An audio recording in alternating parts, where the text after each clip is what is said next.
내가 없는 당신에게 두 번째 에피소드 시작합니다. 잘 지내셨지요? 두 번째 에피소드는 내가 없는 당신이라는 힌트들 혹은 사인들에 대해서 얘기해 보려고 해요.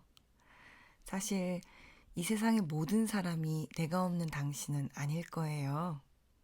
어떤 사람은 나로 충만하기도 하고 또 어떤 사람은 적정하기도 하고 어떤 사람은 저처럼 아니기도 할 수도 있죠. 그런데 저는 개인적으로 제 자신이 내가 없는 당신인지 몰랐어요. 누군가가 그렇게 말을 하면 말도 안 된다고 생각했었고, 그런 이야기들이 다 저와는 다른 이야기들이라고 생각해 왔어요. 나는 밝은데, 나는 긍정적인데, 난 자존감도 높은데, 뭐 이런 생각들을 굉장히 많이 했었던 것 같아요. 그래서 뭐 상담을 시작하는 처음에도 그런 부분들을 얘기하면 아니라고 부정하고 부인해 왔었던 것 같아요. 그런데 여러분도 아시겠지만 모든 것이 그래요. 문제가 뭔지 알고 또 받아들여야 그 다음 스텝을 가더라고요. 모든 치유의 시작은 받아들임이라고 저도 결국 내가 없는 당신이구나를 받아들이고 나서야 그 다음에 나를 위해서 무엇을 해야 할지, 어떤 삶을 살아야 할지 알게 되더라고요. 그래서 혹시 본인 스스로가 내가 없는 당신인 것을 이미 받아들이신 분이라면 제가 오늘 하는 이야기를 공감하시면서 들어주시면 좋겠고, 혹시 내가 없는 당신이라는 말이 나랑은 상관없다고 생각하신다면 혹시 모를 사태를 대비해 들어보시면서 내 주변에 이미 힌트들이 있는데 나만 모르는 게 아닌가 한번 둘러보시기를 바래요. 혹은 역시 나는 내가 있는 당신이었구나 이렇게 생각해 되게 되실 수도 있죠. 우선 제가 내가 없는 당신이라는 이름을 지은 데는 정신건강의학과 정혜신 선생님이 쓰신 당신이 옳다라는 책을 읽으면서였어요. 그 책에 보면 자기소멸이라는 이야기가 나오는데 그게 내 상태를 너무 잘 설명하고 있었고 나 같은 사람이 나 하나가 아니라는 것도 말해주고 있었고 내가 이렇게 나를 지우고 소멸하기까지는 나 말고 다른 사람의 기대치에 맞게 사느라 너무 애쓴 탓도 있다는 것을 알게 됐어요. 그런 의미에서 당신이 옳다에 나오는 자기소멸에 대한 몇 가지 구절들을 좀 읽어드릴까 해요.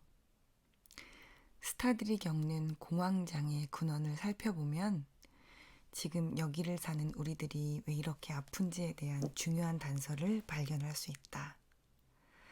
스타들의 공황장애는 우리 내면을 가늠하는 리트머스 시험지라고 할 수 있다. 많은 이의 욕망이 한 곳에 집결한 교차로가 있다면 그 교차로 한가운데서 자리 잡기에 성공한 사람이 바로 스타들이다. 스타의 삶 속에는 우리 내면의 욕구와 욕망의 풍경이 그대로 압축되어 있다. 병든 장기 전체를 일일이 확인하지 않아도 몸속에 바늘을 밀어넣어 장기 조직을 조금만 떼어내 현미경으로 보면 그 사람이 지금 어떤 병에 걸렸는지, 병이 얼마나 진행됐는지, 병의 예후는 어떨지 등을 정확하게 알 수 있다. 마찬가지로 스타의 삶 일부를 떼어 심리적 현미경으로 보면 그 속에서 우리들의 삶의 내밀한 모습들이 보인다. 스타란 너, 대중의 취향에 나를 온전히 맞추는 사람만이 살아남는 생태계에서 최종적으로 살아남은 생존자다.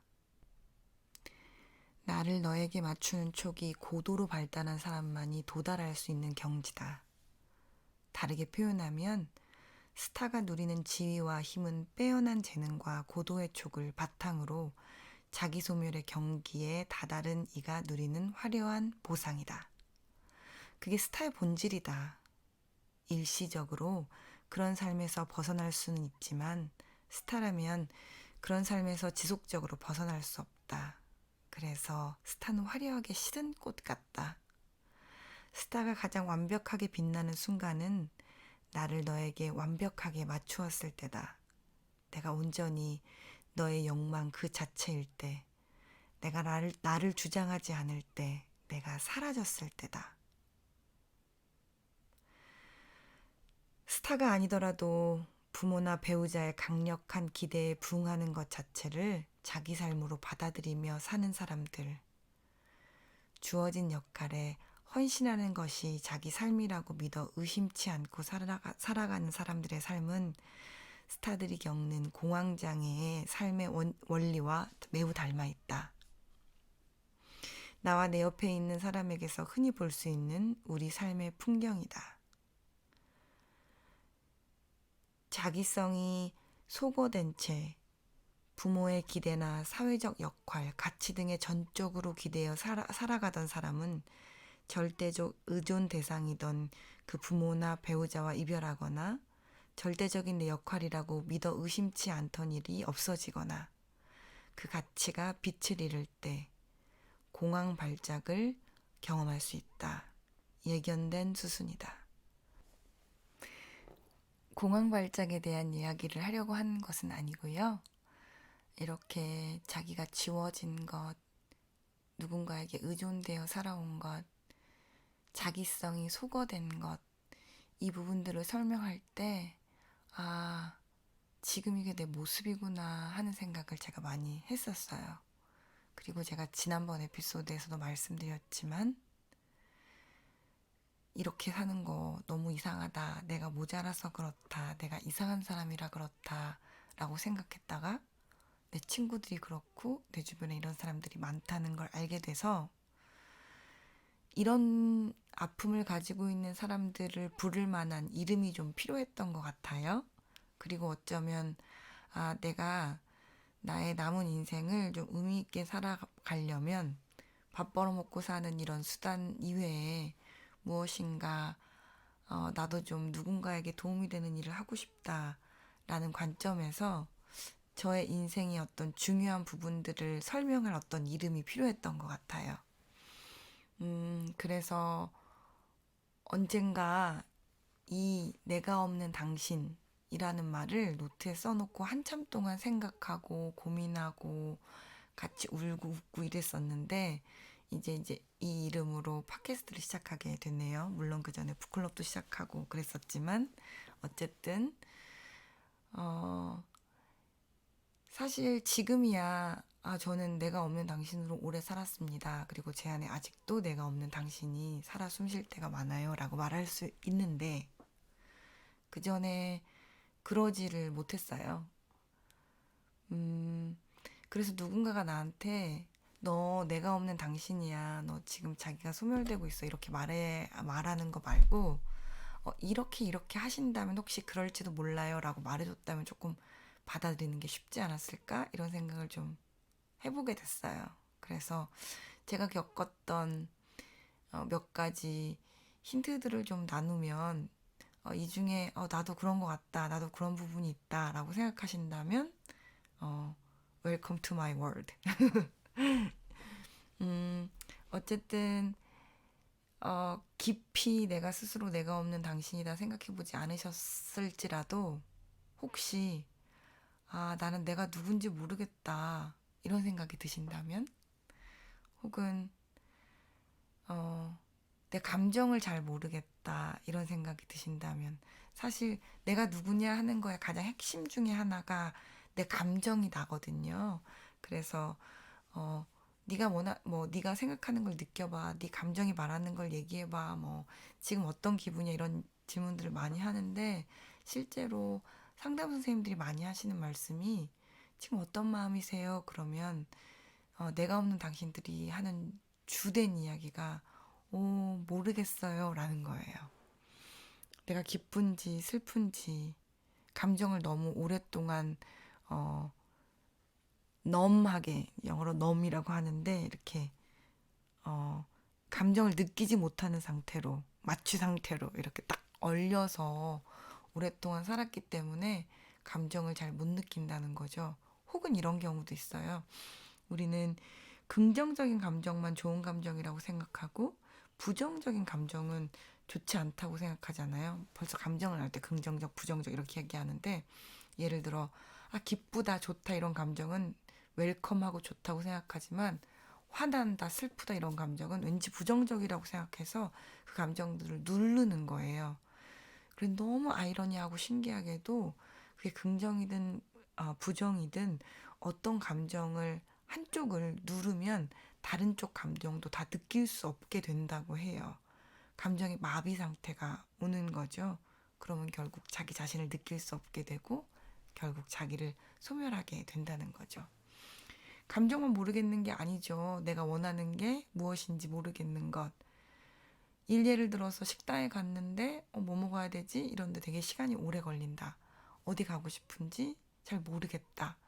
내가 진짜 내 인생이 원하는 게 뭔지 알기가 어렵다. 라고 할 때. 또는 잘 돌아보면 나를 위한 시간이 많이 없다는 것, 혹은 거의 없는 것. 하루 종일 뭐 배우자나 부모나 돈이나 자식이나 다른 여러 가지 것들을 위해서 막 시간을 쓰고 있는데 결국 나를 위한 시간이 없다는 것이 정말 내가 없는 당신이라는 힌트가 될 수도 있죠. 그리고 또 어쩌다가 시간이 나를 위한 시간이 딱 주어졌는데 나 뭐 해야 되지?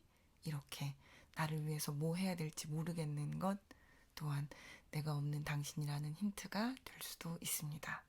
그뿐인가요? 나를 위한 공간이 없는 것. 온 사방 천지에 어느 곳도 내가 없는, 내가 누릴 수 있는 나만의 공간이 없는 것. 이런 얘기들 많이 하시죠? 뭐, 남자들이 이 온 집안에 자기를 위한 공간이 하나도 없어서 화장실 자기를 위한 공간이라 자꾸 화장실에 들어간다. 이런 얘기 우스갯소리로 들어보셨을 거예요. 뭐 제 친구 중에 한 명은 자기가 내가 없는 당신이라는 걸 알고 봤더니 온 집안에 남편을 위한 장소도 있고 자녀들을 위한 장소도 있는데 자기를 위한 장소가 하나도 없더래요. 그래서 구석을 이렇게 치워가지고 조그만 책상을 놓고 여긴 내 자리야 이렇게 선포했다는 얘기도 있었었는데 공간도 힌트를 줄 수 있다는 거죠. 또 뭐 나의 의지나 생각이나 감정과 상관없이 꼭 이래야만 해라는 이런 주제들이 많은 사람들도 내가 없는 당신이 되기가 쉽습니다.